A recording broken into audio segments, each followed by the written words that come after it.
নমস্কাৰ বন্ধুসকল, মই হাতীমে আজি আকৌ কোমোৰা খেতিৰ ভিডিঅ' এটা লৈ আপোনালোকৰ মাজত উপস্থিত হ'লোহি।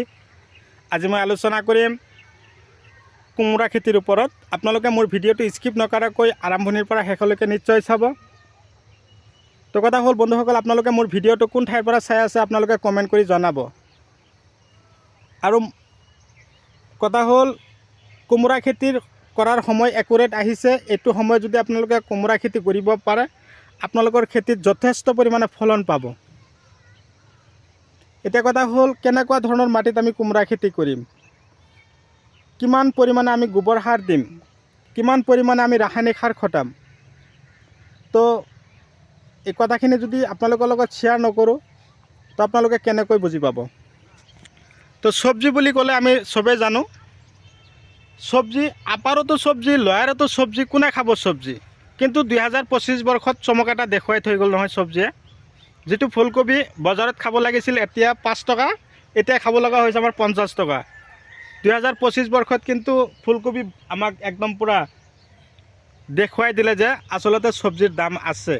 তো খেতিয়কে ফুলকবি কাটি একদম পূৰা খেতিত একদম পূৰা ভৰাই ৰাখিছে। এতিয়া খেতিৰ পৰা লাহে লাহে ঘৰত লৈ আছে। এতিয়া ফুলকবিখিনি ঘৰত লৈ তাৰপিছত কালি বা ৰাতিতে অৰ্ডাৰ আকাৰে দি দিব। এতিয়া কথা হ'ল মই আজি আলোচনা কৰিম লোকেল কোমোৰা খেতিলৈ। তো লোকেল কোমোৰা খেতি যদি আমি কৰিবলৈ যাওঁ তেনেহ'লে কেনেকুৱা ধৰণৰ মাটি হ'ব। প্ৰথমতে মাটি নিৰ্বাচন কৰি ল'ব লাগিব, ওখ মাটি, বাম মাটি নিৰ্বাচন কৰি তাৰপিছত আমি কি কৰিব লাগিব, বীজ দিব লাগিব। এই বীজবিলাক আপোনালোকে প্ৰথমতে জাৰ্মিনেশ্যন কৰি ল'ব লাগিব। ঠাণ্ডা অকণমান প্ৰকোপ বেছি হৈছে নহয়, মানুহ শুই থাকিলে ঠাণ্ডা অকণমান বেছি লাগে। ৰাতি যেতিয়া শুই থাকোঁ তেতিয়া আৰু বীজ মাটিতহে শুই থাকিব, হয়নে। তো আপোনালোকে কি কৰিব, ৰাতি ভিজাই ৰাখিব 24 ঘণ্টামান। ভিজাই ৰাখি এটা সৰু সূতাৰ কাপোৰত মেৰাই এই শুকান গোবৰৰ মাজত 1 ফুটমান গাঁত খান্দি তাৰ মাজত থৈ দিব। তাত 2 দিনমান ৰখাৰ পিছত তাত জাৰ্মিনেশ্যন হ'ব। তাৰপিছত আপোনালোকে লাহেকৈ খেতিত দি দিলে হ'ল। এটা গুটিৰ পৰা আৰু এটা গুটি, এঠাইতে দুটাকৈ গুটি দিব। আৰু ডিষ্টেঞ্চ ৰাখিব আপোনালোকে 4 ফুট, আৰু শাৰীৰ পৰা শাৰীৰ দূৰত্ব 5 ফুট বা 6 ফুট ৰাখিলেও হ'ব। ওপৰত একদম ধুনীয়াকৈ চাং দিছে, আপোনালোকে বুজি পাইছে চাং দিয়াটো। তাৰপিছত আপোনালোকে কি কৰিব, পুলিৰ বয়স 15-20 দিন হৈ গ'ল, দাহাত ডাষ্টাৰ আছে, শ্বৰ্ট আছে, তাৰপিছত ৰিলিক আছে, ইকা আছে, এইবিলাক ঔষধ আপোনালোকে মাজে মাজে স্প্ৰে কৰি যাব। যেতিয়া গছ এনেকুৱা হ'ব, দুটা এটাকৈ সৰু সৰু কোমোৰা লাগিবলৈ আৰম্ভ কৰিব, সেই মুহূৰ্তত আপোনালোকে গ্ৰেচিয়া স্প্ৰে কৰিব, চেমডিছ স্প্ৰে কৰিব। পাতবিলাক কোচ নাখাব। ডাষ্টাৰ ঔষধটো, দাহাত ঔষধটো মিক্স আপ কৰি দি দিলে আপোনালোকৰ পাতবিলাক পূৰা চিকচিকীয়া থাকিব। আৰু দাহাতৰ কাম হ'ল খেতিত কোনো ধৰণৰ বৰলে ডিষ্টাৰ্ব নকৰিব। কোমোৰা গছততো বৰলে আজিকালি ধৰক পূৰা বেজী মাৰি থাকে। এটা কোমোৰা যেতিয়া বেজী মাৰিব সেইটো কোমোৰা পূৰা ৰিজেক্ট হৈ যাব। বজাৰত লৈ গ'লে আমাৰ বেপাৰীসকলে সেইবিলাক লওঁতে বহুত টান পায়। কিয় ল'ব, সেইটো আকৌ দেখোন লেতেৰাই হৈ গ'ল, কিয় বা ল'ব, হয়নে। তাৰ কাৰণে আমি কি কৰিব লাগিব, আগতীয়াকৈ আমি এইবিলাক ঔষধ স্প্ৰে কৰি যাব লাগিব। এনেকুৱা ধৰণৰ ঔষধবিলাক যেতিয়া আমি খেতিত স্প্ৰে কৰি যাম তেতিয়া আৰু ক'ত পাব। একেলগে দুটা খেতি কৰিছে, ফুলকবি আৰু ইফালে কোমোৰা। ফুলকবি কটা শেষ, বিকাও শেষ হৈ যাব, তেতিয়া কোমোৰা আহি যাব। ইফালে গছত কিন্তু কোমোৰা লাগি আছে, দুটা এটা লাগন দিছে। এতিয়া কথা হ'ল আপোনালোকে এতিয়া যে কোমোৰা কৰিব, কোনটো কৰিব, চিবা আছে, গিৰি চিডৰ, ইউনাইটেড চিডৰ আছে কোমোৰা।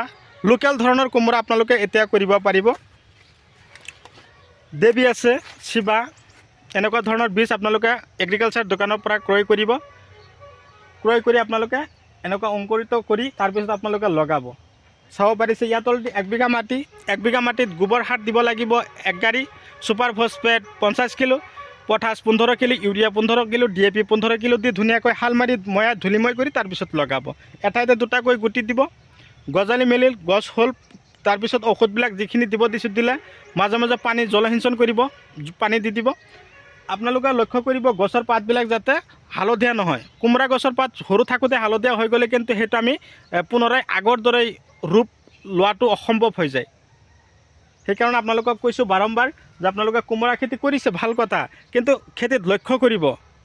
খেতি 1 বিঘা মাটি কৰিবলৈ হ'লে মোটামুটি 25,000 পৰা 30,000 টকা ইজি আমাৰ খৰচ হৈ যায়। তাৰ মাজতো যেতিয়া এনেকুৱা ধৰণৰ নানান ধৰণৰ সমস্যাই দেখা দিব তেতিয়া কিন্তু আমাৰ প্ৰব্লেমত পৰি যাম, হয়নে নাই? আপোনালোকক মই যিকেইটা ঔষধৰ কথা কৈ আছোঁ সেই ঔষধকেইটা আপোনালোকে মাজে মাজে স্প্ৰে কৰিব। আৰু যদি ফাংগিচাইডে দেখা দিছে, কোমোৰা দুটা এটা কলি পচি গৈ আছে, আপোনালোকে লখন্দি স্প্ৰে কৰিব পাৰিব। তাৰপিছত এমিষ্টাৰ টপ স্প্ৰে কৰিব। কিন্তু এমিষ্টাৰ যিটো আছে ঔষধ সেইটো হ'ল ভিটামিন। আৰু ভিটামিন বুলি ক'লে কি হয়, এই মিৰাকুলেমটো জানেই, তাৰ লগতে পিকআপ আছে, চাই পাৱাৰ প্লাছ, তাৰপিছত ৰজোতা, এনেকুৱা ধৰণৰ ভিটামিন যদি আপোনালোকৰ খেতিত দিব পাৰে, আপোনালোকৰ গছ পূৰা গ্ৰ'থ হ'ব আৰু গছৰ যিটো ফলন হ'ব, ফলনো ধুনীয়া হ'ব। তো বন্ধুসকল, এতিয়াও যদি আপোনালোকে মোৰ চেনেলৰ নতুন ভিউৱাৰ্ছ হিচাপে আছে, তেনেহ'লে মোৰ চেনেলটো ছাবস্ক্ৰাইব কৰি দিব, কাষত থকা বেল ঘণ্টিটো লাহেকৈ বজাই দিব, যাতে এনেকুৱা ধৰণৰ উন্নত জৈৱিক, বৈজ্ঞানিক, ৰাসায়নিক পদ্ধতিমতে কৰা খেতিৰ ভিডিঅ' নটিফিকেশ্যন আপোনালোকে পায়। এতিয়া ক'লোঁ নহয়, দানা কি বস্তু, ফাৰ্টিলাইজাৰ হয় এইটো। আপাৰত দাদা বাইদেউসকলে কিছুমানে মোক কমেণ্ট কৰে, দাদা এই দানা কি বস্তু, এইটো ফাৰ্টিলাইজাৰ হয়। যিটো খেতিত হ'ব লাগিছিল 1 কুইণ্টেল, যিটো খেতিত হৈ আছে 1 কুইণ্টেল, সেইটো খেতিত হৈ যাব কমেও 3-4 কুইণ্টেল। তাত 2 গুণ 3 গুণ বাঢ়ি যাব ফলন। সেইকাৰণে দানা বুলি ক'লে 95 ষ্টুপ্লেজাৰ, ত্ৰিশুল প্লাছ, ভূমি ৰত্না, ভূ এক্টিভ, তাৰপিছত ফলভিক এচিড, হিমুক এচিড, এনেকুৱা থকা দানাবিলাক আপোনালোকৰ খেতিত আপোনালোকে ইউজ কৰিব পাৰিব।